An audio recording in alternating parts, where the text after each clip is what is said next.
this is a spiritual lecture, as you know, so let's approach it in a spiritual way by beginning by just settling in. So sit comfortably, notice your breathing, just simply bring your awareness to the breath. Notice as you inhale, notice as you exhale, notice the space between the breaths. This transitioning into present moment awareness, so you can bring your full consciousness to this lecture. It is a transition, so it's a process of allowing what is to be. So you may notice tension in the body. You may notice the mind being busy, thoughts, worries. You may notice pleasure in the body. You may notice expansion, just whatever's there. Let it be there. Say yes to everything. We're not trying to force anything. We're just coming into the present moment, bringing a little more space, a little more compassion for the self. So notice the inhale, notice the exhale, notice the space between the breaths. Set the intention to embody this moment, embody your chair, to open up to the subtlety of this moment. So when we work with flowers as spiritual teachers, which is our topic for today, we are working in the subtle realm. So setting the intention to awaken to subtlety, and you can feel the air on your skin. And often when I notice my breathing too, I begin to notice the feeling of energy moving around the body with the breath. You may or may not feel that, but check in. Do I feel energy flowing through the body with the breath? You can actually set the intention to create more relaxation on the wings of the breath. And you can also sensitize yourself to your body and to the present moment by placing your hands on your heart or your belly and giving yourself a feeling of support and of gratitude to yourself for being here, for taking this time for your spiritual growth and evolution, and for the flowers. So as I mentioned today, our topic, as you know, is flowers as spiritual teachers. And we're going to do some experiential stuff here. I hope you have flowers nearby. If you don't, it's okay. You can take this class. You can come back with flowers later. But I wanted to start by saying the stuff I mentioned in the introduction to this class, if you happen to read the description, that, flowers and spirituality have been intertwined in many traditions forever, for so long. I mentioned the flower sermon, which is a story about the Buddha teaching a sermon by simply holding up a flower. So I have various flowers here today, I don't think it was a sunflower. This is a sunflower, but he just held up a flower silently, which was the whole sermon. And then I also mentioned, look ye to the lilies of the field, the Bible verse, King Solomon teaching through the lilies. Look at how they just are present. They're surrendered to life. They're present in the moment. They're fully what they are. They let themselves express and open. I mean, I'm definitely paraphrasing, but to me, that look ye to the lilies of the field verse it is about surrendering, being present, and being who you are and letting your divine self be. And then I like also the lotus. So such a strong symbol for spirituality in so many areas, meditation, yoga. And with the lotus, so you may or may not know this, but the top of the lotus, I'm sure, have an awareness of what that looks like. But underneath, the root goes down through the water and then down into the mud.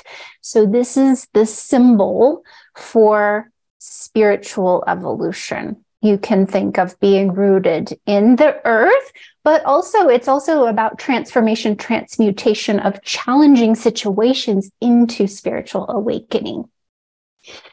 There's also the metaphor of divine attraction. So we are going to work with these props a little bit more in the hour ahead. But I'm just going to hold these roses as I talk about divine attraction, because there's also, like, when we're talking about the law of attraction, about magic, about spirituality, and attracting your desires to yourself, there is the metaphor of, or the symbol of, being a beautiful, sweet smelling flower that is literally rooted into the earth.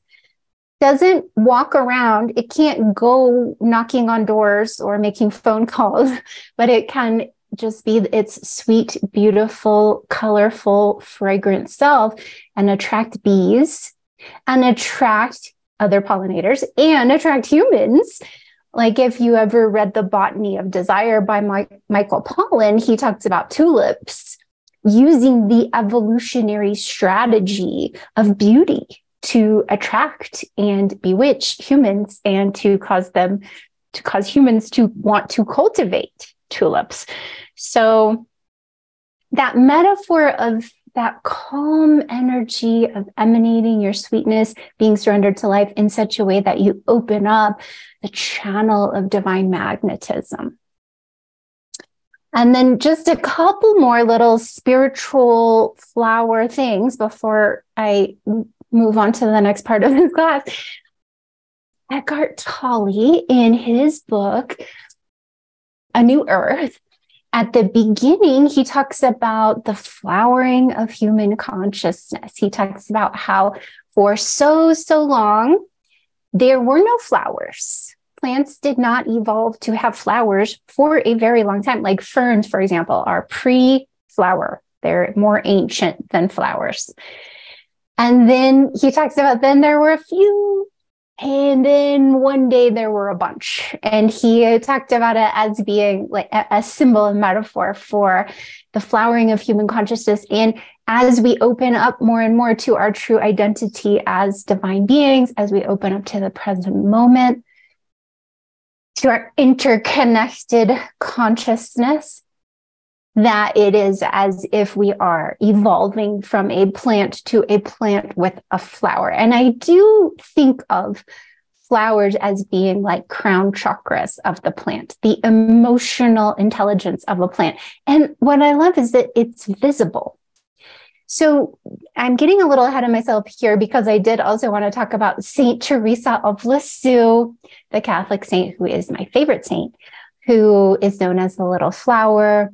She has a lot of quotes about flowers. One of them is about being a little flower, that we can't all be roses. Some of us can be little flowers. It's like a symbol for humility. But then she also said that after death, she would rain roses down on humans, in which I sometimes do energetically sense that quality of receiving love from Saint Teresa of Lisieux on the other side as roses and rose petals. So some of my favorite ways that flowers and spirituality are interwoven, spiritual teachers and spirituality. But what I want to now say is that these are, often we think about this stuff as symbolic, and I even spoke about it as symbolic, and much of it is. But what I want to teach today is that in addition to being symbolic, flowers are literal emissaries of spiritual energy, that you can be present with a flower. In that presence, there doesn't need to be any intermediary of symbol or metaphor. There's this infusion of teaching, of not just teaching, but energy healing.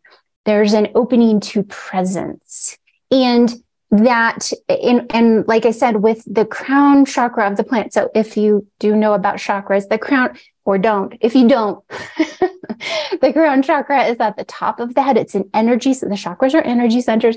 You probably know chakras, but in case you don't, the crown chakra is the place where we open up to spirit. It's the transcendent, interconnected part of us where we have an awareness of infinity, of our interconnection with everything. So yes, we're separate on one level. We appear to be separate.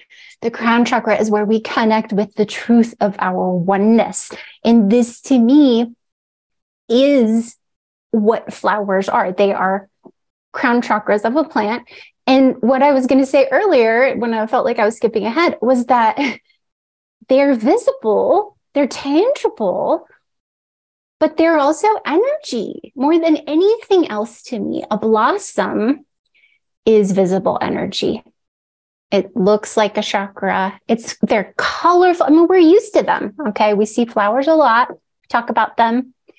We pass them in other people's gardens and at Trader Joe's. But when you really think about them, their colors are miraculous. And they're so fleeting. So in so many ways, they are like visible, tangible energy. And so I want to mention that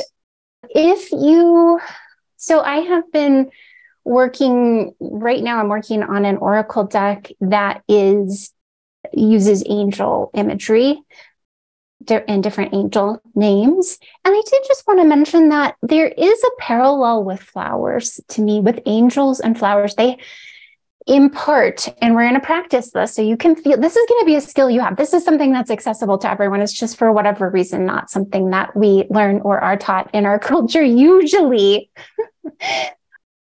But angels and flowers, they impart similar patterns of energy and wisdom. And these patterns of wisdom and energy are like some commonalities would include a feeling of oneness, of transcendence, of trusting, of calling on, asking for help, relaxing enough to receive help, being in integrity, playing, creating. It's like they're portals into. So when I work with angels, you may or may not in your magic, if you practice Kabbalah, have any sort of practice with archangels.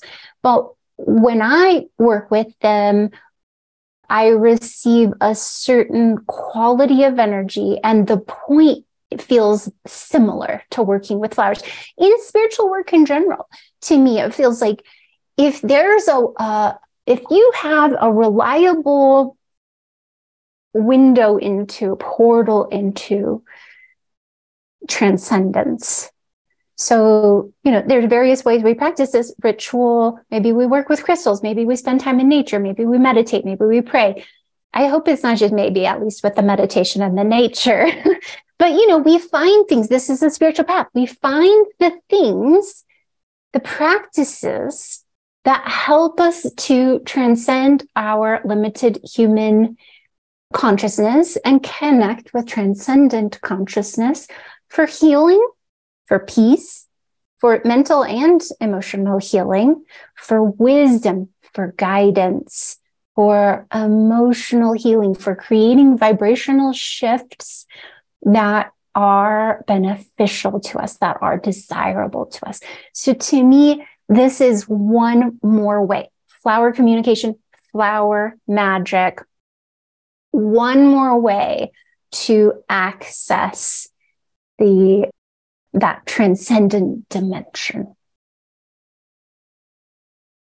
So let me give you some background. So this book, Magic of Flowers, this is a book I wrote. And I wrote it it was maybe now we're getting on 10 years ago, but I was inspired to write it because there was a botanical garden. I used to live in Southern California. Now I live in Colorado, but there was a botanical garden called Descanso Gardens in a suburb of Los Angeles. And I was there one time and the camellias were in bloom. The camellias at Descanso Gardens were numerous. It was actually called the Camellia Forest. And for whatever reason, Descanso Gardens wasn't one of the places, I really don't know why, but it wasn't one of the places in Los Angeles that was swarmed with people, which was many of the places. So the point is that I was in this camellia forest and I didn't see anyone else around me. It was just me and many, many, many camellia bushes in bloom. And I had my notebook. I don't remember why I decided to do this. I sat down and I looked at a red camellia blossom, and then I just started writing words, and they were English words that it felt like I was transcribing a current of energy and information I was receiving from the blossom. It wasn't like I heard it in English, but I was able very easily and quickly, without much thought involved, to write down what it sounded and felt like to me. And then once I did this, I was like, oh, that was a lot of it. That was very helpful too. I remember it being information about the heart, about energy, about healing the heart, tuning into the heart. And it was very specific and talkative. So this was the first time that I did this, but then I went on and did it with 90 or something. I don't remember how many, 70 to 90 other flowers, and wrote about what I received in the magic of flowers. And often, every time when I was writing the book, I would, first I would go to Descanso Gardens. I got a membership, which was, totally worth it. It was not that expensive for a year of being able to go to this beautiful place. But I would go and I would find a flower and I would sit with it and I would write down what it said, and maybe do that a couple more times every time I was there. And then I would go home and write that part of the book. And then I would look up folklore and beliefs about the flower from various cultures, maybe the Victorian language of flowers, maybe, like sunflower, for example, the cultures in South America really, really tuned into the power of the sun and gold and, abundance, power, victory, success. But wherever flowers would grow naturally, there would usually be some kind of custom or belief associated, which again, it just goes to show you that interweaving of human spirituality with flowers. But so I would look that up and it just was so reliable that there would be parallels. Either it would be literal, like this is whatever I received was just so very dead on with whatever the past folklore was around these flowers, or it would somehow be like in complementary or in tandem, or you could see some kind of parallel. So I compare it to music. When you tune in, and what we're talking about here is going beyond looking at flowers as, oh, that's pretty. This is what we normally do, right? Oh, and you ask somebody, oh, what's your favorite flower and why? Like, oh, I like gardenias because they smell good and they're pretty. And it's like, this is the normal amount of depth that we go with a flower. Like I said, with my cat, like if we were just like with cats, like I like cats because they're cute. Which is fine. But when you really have a relationship with a living being, it's so much more than, oh, it's like just like the color and it smells good. There's just, you really are present with it. So that's what I'm talking about, is going beyond the surface and into the depth. And that's what we're going to work on. And that is something that is accessible to you. So my thought, I was thinking I was maybe going to miss this thought, but it came back. So the thought I was going to say was that it reminds me of music.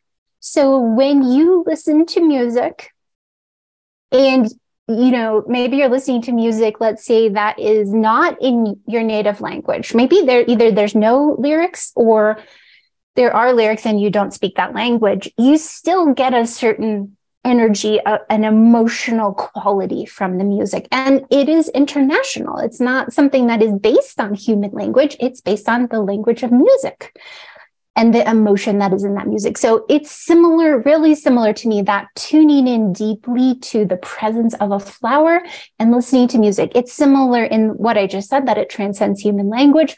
It's also similar because if you are attuned to subtle energy, which this working with flowers is one of the practices that can help you attune to subtle energy. So if you're not yet on this level, totally fine.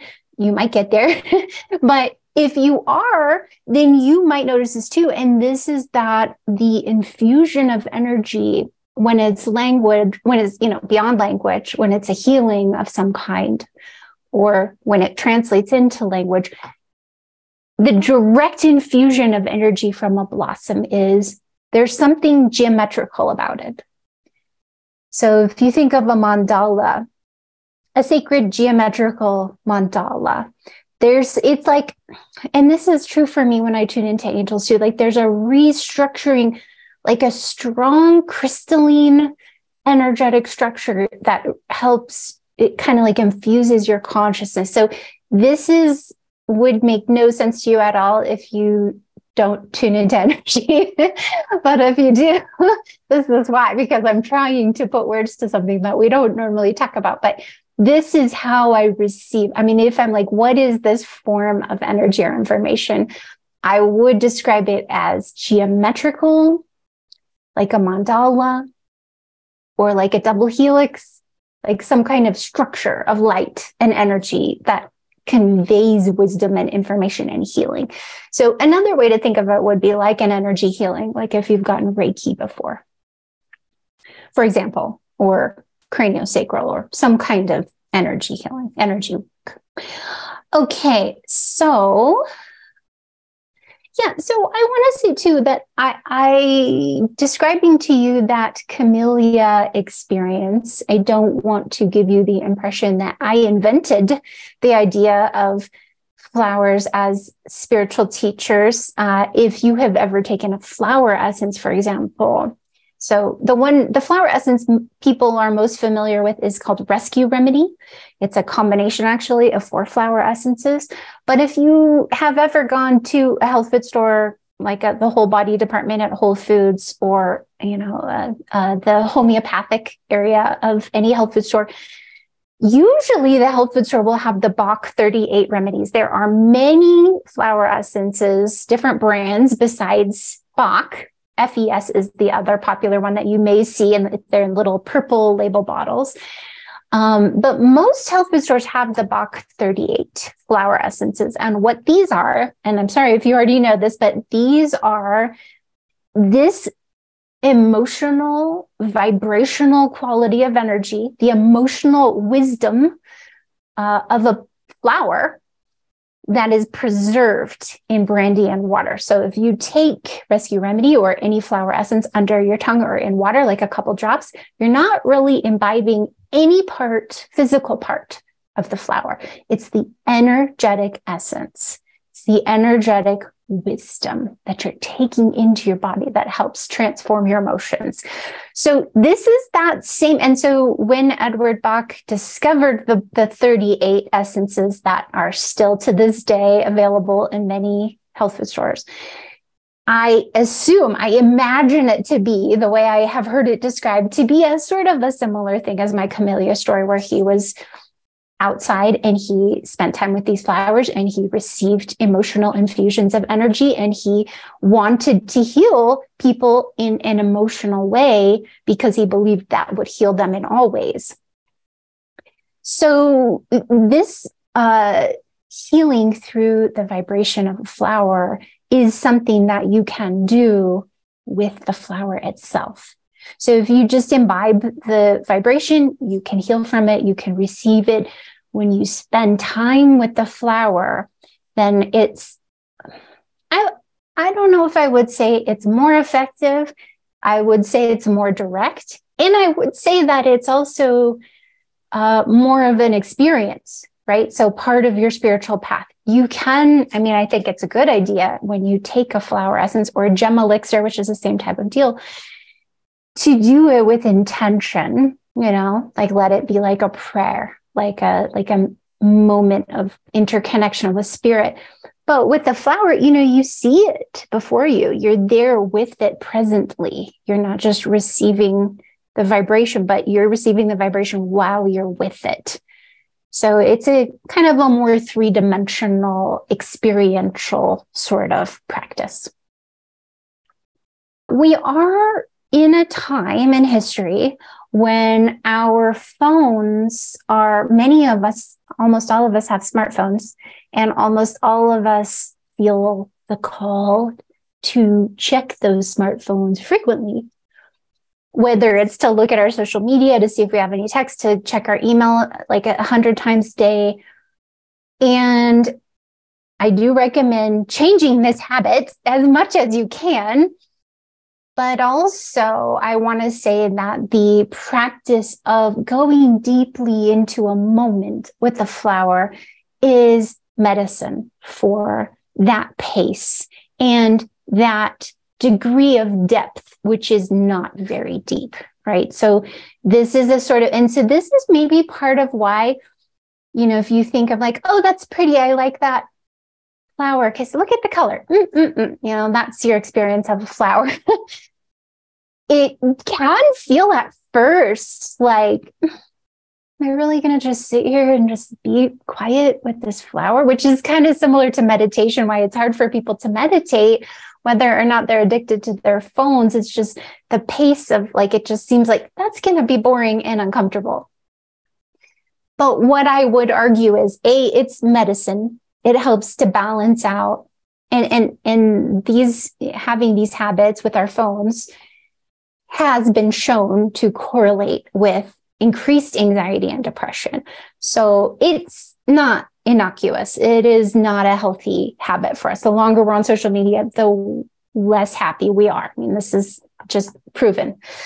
So, but this other dynamic of being like, I'm going to surrender. And so like when I did, for example, write The Magic of Flowers, and I would go, and every time I would go sit with a flower, like, okay, today it's the apple blossom, and today it's the baby blue eyes, and today it's a, tea tree blossom or whatever. I would be like, every time I was like, is it going to work again? Is that flower going to really give me unique information that is different than all the other flowers? That is, like, and every time it did, but it started with appreciating and coming into the moment. There would be a pause between being in human consciousness and entering into this communion with floral consciousness. Okay, so like I already have intimated, I have some floral allies here to help me teach. I have pink carnations. I have the sunflower I already showed you. I have these lovely roses. I just feel like this color, it feels so healthy to me today. And I have these mums. Now, you may think, those aren't mums, those are daisies, but that is not right. These are actually mums. They're just mums that look like daisies. Okay, so we are going to start with a meditation with your flower. So if you have a flower, so these are cut flowers. I do find that you can work with cut flowers in this way that I'm teaching spiritually and tune into them. It's best if their life force is still strong, like they still feel pretty vibrant. But it is even better if you can go in nature. Where I live, there's no flowers outside yet. It's still snow on the ground. But if you can be with a flower outside while it's growing and in the sunlight, especially, there's something about the alchemy of being with a flower in sunlight that is added. It's a boost of being able to receive this infusion that I keep talking about. But with your flower, that I hope you have nearby, and I'm going to use the sunflower for this. So begin by sitting comfortably in front of your flower and gazing at the bloom. And again, I want you to settle into the body. So as you gaze at the blossom, notice the breath. Notice your breath as it goes in and out. Let your body relax even more.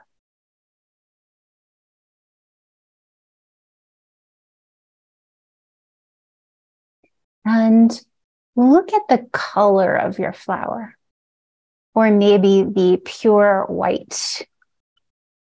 whiteness of the flower, color or absence of color.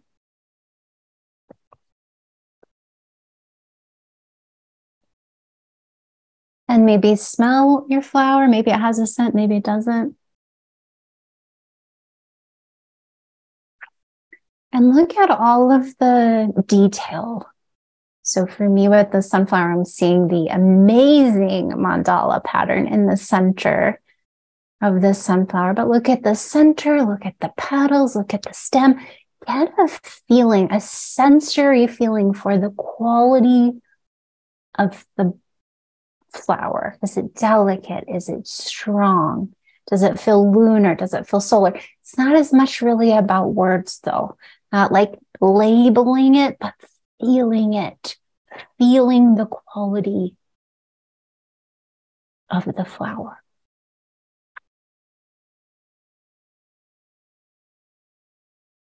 So in the same way, we're present with our bodies, with the way the air feels on our skin, with the sound of silence. We're just being present with the flower. And in this way, we can all receive that sutra, that teaching from the Buddha. When the Buddha wordlessly held up a flower, wanted his students just to gaze at the flower. We all get to do that exact thing right now. So we're just present, and that's all. We're just present with this beautiful being.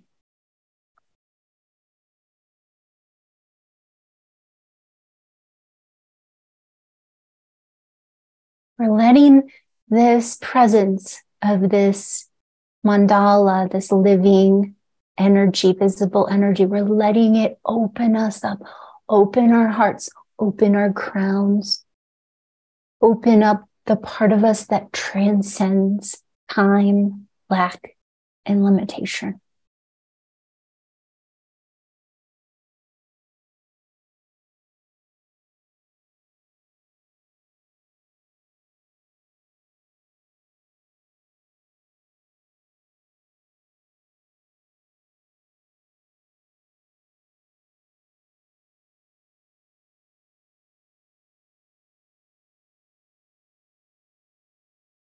So again and again, just like when you're meditating and you breathe, bring your breathing, your awareness to your breathing again and again.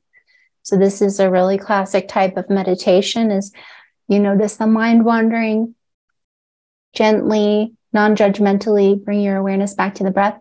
Same deal, but, oh, I noticed my mind wandering. I'm going to bring my awareness back to this golden sun color, or back to this mandala in the center of this flower, or the way that the stem is so sturdy. The simplicity of this presence with this energy. And you may feel, if you are, whether or not you are used to being aware of the subtle realms, this is, like I said, a window into subtlety also. So you could check in and see, can you feel what I mean by receiving an infusion of sacred geometrical structured light or of energy healing? Can you breathe it in? Can you breathe in strength or purification, clarity, energy, presence? Can you breathe in that quality? Maybe you notice a certain type of teaching, like I did with the camellia. Maybe, let's say you've been feeling overwhelmed. Maybe the flower has some guidance for you. You know, I'm going to use a different flower. Let's come back from that meditation. Take a deep breath. Feel grateful to the flower. And you can always come back with this same practice. I recommend doing this. I mean, I'm coming back now to my awareness of the sunflower.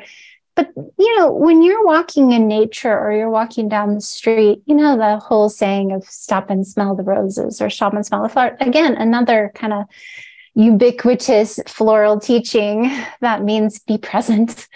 I recommend doing this. I would like for us to have, let's just say you. We don't have to change the whole culture. Everyone doesn't have to do it, but you, me, I think it's a nice practice. I think it's in alignment with those of us who want to attune spiritually, for us to, maybe not every flower, we can't stop for every flower in the spring, but we can stop for some of them. Stop, smell, gaze, be with, receive on a deep level.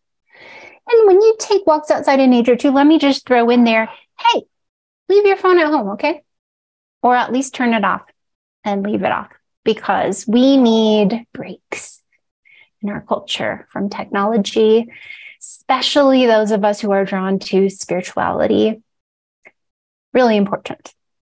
Okay, so you can see, you may have experienced directly how you can receive energy and sometimes guidance from a flower.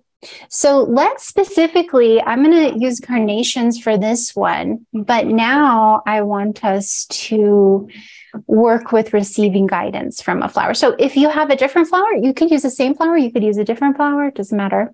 You could come back later and do this.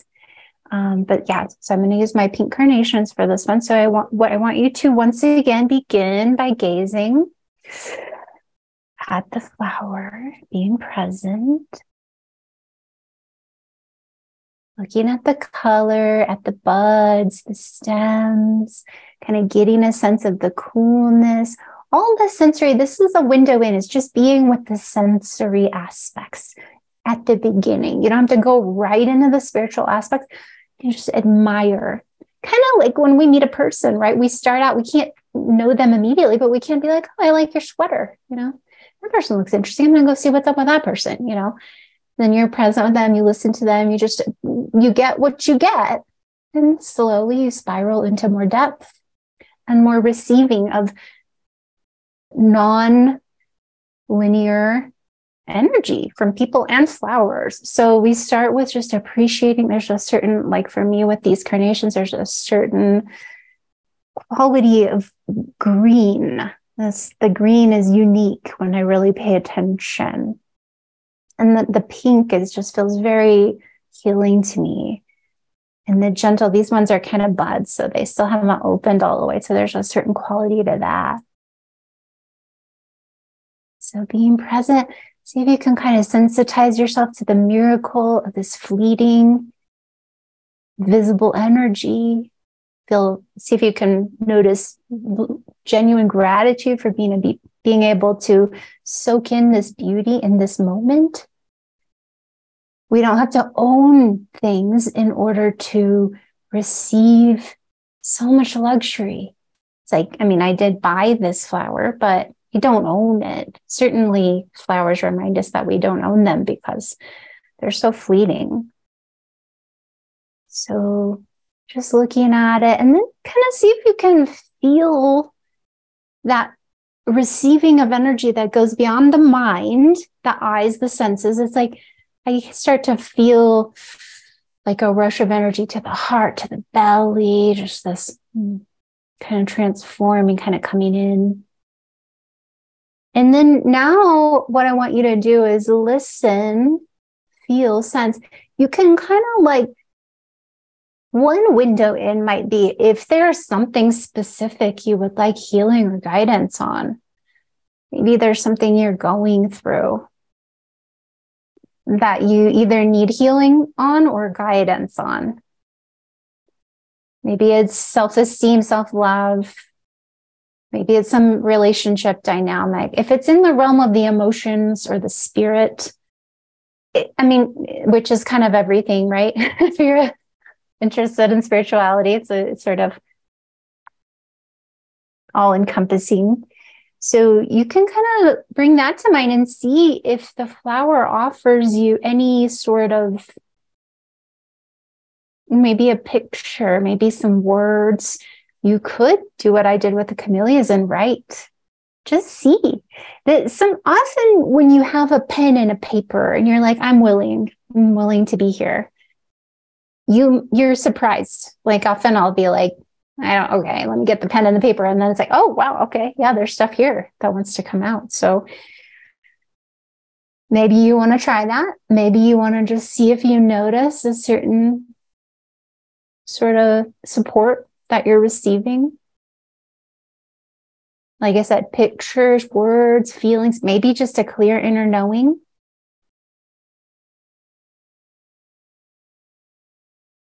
And certainly it always will come along with an infusion of like vibrancy, a sort of an assurance that you will be okay, that you are supported. This is kind of the way I can describe it.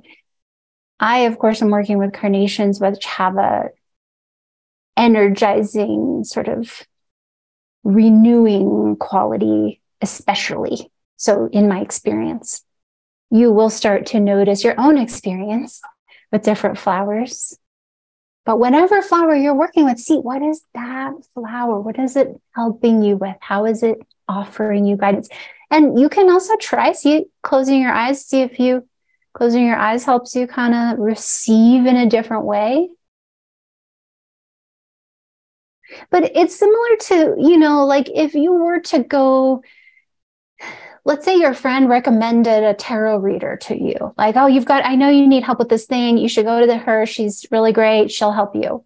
And then you go and you sit there and you listen and you are ready to receive because your friend told you this person knows what they're talking about. They're going to help you. And you believe this so much that you pay for them to help you. It's kind of like that. It's like, this flower is wise, transcendent. This flower is offering a certain type of energy healing to you, and you're open to it. You're willing to receive it. You're attentive to it. You're present with it. And this is, when we're willing with flowers to go beyond that, oh, it's so pretty. It looks so nice in the sun. Oh, that looks nice. I should plant this in my garden. When you go past that surface level, there's always a wealth of information and energy there. Always. Okay, so another thing you can do magically with flowers, once you have a relationship with them, so here are the mums that look like daisies. Once you have a relationship with a certain kind of flower, or, you could seek out a specific type of relationship. What I mean, so I'll use the example of mums. Mums are, we have access to them year round, but they are a fall flower actually. And they do bloom in the fall because as opposed to springtime blooms, the mums notice when the light begins to wane. So when the days become shorter, the darkness comes sooner, then the mums know to bloom. So, and also chrysanthemum means gold flower. It translates to gold flower. And my feeling about mums, they're protective, energetically protective. They're hardy. And every flower has their own qualities, their own magical, spiritual qualities. Mums are protective. And mums also help shine light into mysteries and shadows and darkness. So they help you solve mysteries. They help bolster your energy when your energy feels like it needs a boost, like your energy is beginning to wane. So with mums, for example, if you want to gain clarity, you feel like you're in a fog, or you feel like you have a choice to make, and for whatever reason, it's hard for you to discover what feels best to you, for example, that would be a reason to work with mums, because they help shine light and help you gain clarity. And they're also hardy, so they help kind of give you strength. So for that purpose, you could be like, I know I need the specific type of energy healing. So I'm going to bring in the mums. I'm going to sit with them, gaze at them, the same kind of process that we've been doing. So gazing, being present, appreciating. And as you do that, you just naturally start opening up your energy field for this infusion of healing, of guidance. So with this hypothetical, with moms, it could be like, okay, I don't know where I want to go to college, or I don't know where I want to move, or I don't know what house I want to buy. I don't know what color I want to get my hair done. I don't know, whatever it is, and so then you get your moms and you meditate with them, relax, smile, be willing to surrender the worry, the fretting, the overthinking, and just smile and set this intention. I'm receiving guidance. I'm knowing what I want. I feel excited about moving forward in a way that is for my highest good. It's so easy for me to know what I want to do. My way is illuminating. You're kind of like shifting out of human worry and mental, like overanalyzing, and you're shifting into trusting that your friend, the mums, are going to give you this infusion of guidance. So this is just one example. Like I said, all flowers have their own unique quality of energy. But, if you're like, let's say you're like, I really need this specific type of healing or guidance, and I don't know what flower to work with, or maybe I don't have access to a number of different kinds of flowers right now, you can go out to a botanical garden. You could go out to your own garden. You could go to Home Depot and, find a flower there that just calls to you. Go out in nature and look at wildflowers.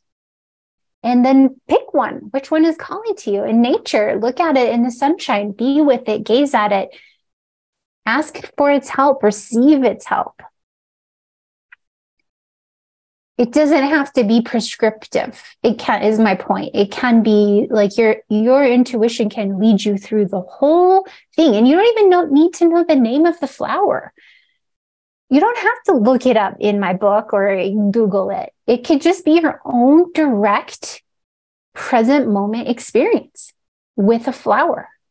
And when you get the sense, this one, this wild rose, or, this, whatever, this columbine or this poppy or whatever it is, it's calling to me, but there's a reason for that. And it's like whatever you need. And this was, I feel like, interesting, because I kind of feel like this is in alignment with Edward Bach, because those 38 remedies that he found were all, I believe, all on his property. It was like they were all right there.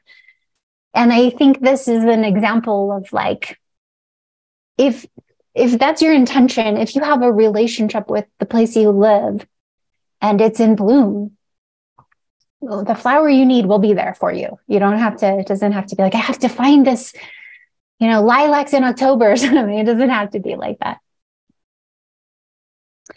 Okay, so that was mums. Of course, roses. I do have these roses here too, which just so beautiful. And they smell so good. So roses are, this is my experience of roses. And then this is also what has been said by others, is that they vibrate at the frequency of love. And that means that they have the highest and purest vibration of any living thing. I like that. I like thinking of that. And these are, of course, very cultivated roses, the roses that we know. I think it's significant, too, that everybody knows that roses symbolize love, whether or not they are spiritually inclined. It's sort of a universal symbol because it's so potent. But we have, where I live, in a few months now, still another few months to go, we have many wild roses. And those wild roses also have this very high and pure vibration of love. So with roses, they are a sort of an all-purpose healer. an all-purpose tuner inner. You can meditate with them for presence, for heart healing, for romance, for friendship, for self-love. So receiving a boost of energy, they are protective. They help remove challenging or stuck energies. They're just, all around super helpful, magical, powerful flowers. Okay, so we do have a little bit of time left. So I also would like to say that another way we can work with flowers that I find to be so fascinating and helpful is to think of your favorite flower. So I find that many people, a large percentage of people, have a favorite flower. It may change. In fact, I think mine changed last year, and that's significant to notice too. But let's just talk about whatever your favorite flower may be right now. If you're not sure, then just pick something you really like. And then what I want you to do is I want you to think about that flower. Like if it's a peony, for example, like think of the way a peony feels and smells, like when you gaze at it in the sunshine. Just really kind of don't just think of how it looks, but think of the energy it gives you, the feeling it gives you. And then what I want you to answer for yourself is, why do you like this flower so much? What is the quality of it that sets it apart from other flowers in such a way that it is your favorite? Can you put words to that? So it's going to be a feeling that transcends words, of course. Like if you put words to it, what would it be? Like with a peony, it might be, it's more beautiful to me. It reminds me of beauty and sweetness. There's just something so sweet about it. Or like for me, so in the past, my favorite flower has been lilacs. Last year, I felt like it suddenly was marigolds. I was very surprised because my love of lilacs was very strong. But we'll talk about lilacs first. So lilacs, they have felt they would make me cry every time I would see them for the first time in a year. Cry. And give me this transcendent feeling. It sort of reminded me of being on hallucinogens in a way, where it just is like suddenly realizing how much more I am than my human self, how eternal I am. It also reminds me of the feeling at my family's funeral chapel. So my family has owned funeral chapels for generations. And there's one in particular that I grew up around when I was a child, and I still go visit my dad at work sometimes in California. And there's a quality of energy at that funeral chapel, and I believe is probably a thing at funeral chapels in general, that is transcendent. It's like the door is open between the worlds of the living and the dead, in a way that reminds me of all of the beauty. Just like, it just feels like all of the beauty is open. The crown chakra is open. I am transcendent. Life is transcendent. My daily worries are not very important. This is how I describe the feeling that a lilac gives me. So this is an example of how you can try to articulate. So when I do workshops often, and I ask people, well, why is it your favorite? Like they will often start on a shallow level. Like, well, I like the smell, it's pretty. It's a pretty color. Sometimes they'll be like, well, my grandma liked them. And maybe often this happens with gardenias. And I think gardenias, if gardenias are your favorite, often I have found this in my workshops, which is fascinating to me. That one is often like, well, it was my grandma's favorite. And often there's like something significant about the life path, your life path, as related to your female ancestral line. It's like some kind of continuity of purpose. So fascinating. But this is one example. But so once you define, so that was also an example of how you can go deeper. Like, well, my grandma liked them. And then it's like, well, and so then what? So then there's a connection there to my grandma and the sweetness of her. And there's an energetic quality. There's always an energetic quality to why a flower is your favorite. So as much as you can, tuning into that, then the trick is, that is so interesting to me, is that this defines your life path. Like what it defines, it's a way of describing, of dialing in what you're passionate about, how you uniquely express this sense of interconnectedness, and how you experience it, and then in turn how you might go about expressing it. So, you think about life path, often we think of life path like, well, what do you do for a living? What's your job? In this model, and I think in spiritual models in general, it's more useful to think of it like, whatever you may be doing, what are you channeling into it?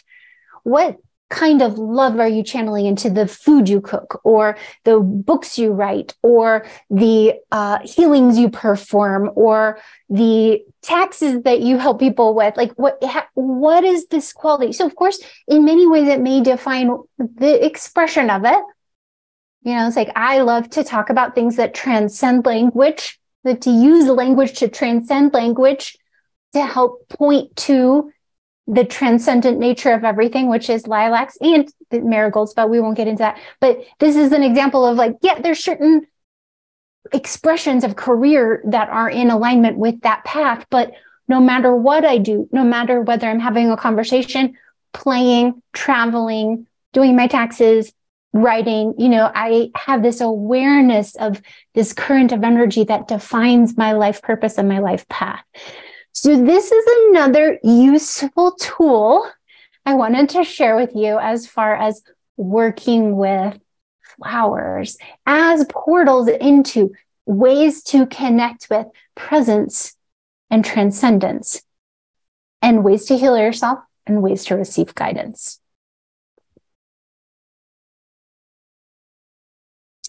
Okay, so before this gets too long, I think I'm going to go ahead and wrap up.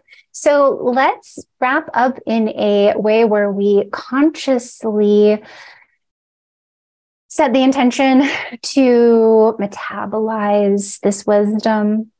So sit comfortably, relax, take a deep breath. Send yourself love, maybe touch your heart, touch your belly. Just feel compassion for yourself, and set the intention to receive the wisdom that you have received in this lecture and to make it your own. Set the intention to go forth with this infusion of wisdom, of a new, deeper way to interact with the natural world, with a new depth to your ability to perceive and receive subtle energies and vibrations. Just knowing that you have that ability. This is accessible to you. This is part of your divine right, part of your energetic pattern, your energy field in this lifetime. And let's feel gratitude. Let's all feel gratitude to the flowers, to the beauty of flowers, to being able to see them, spend time with them. And let's feel gratitude to the earth and to nature.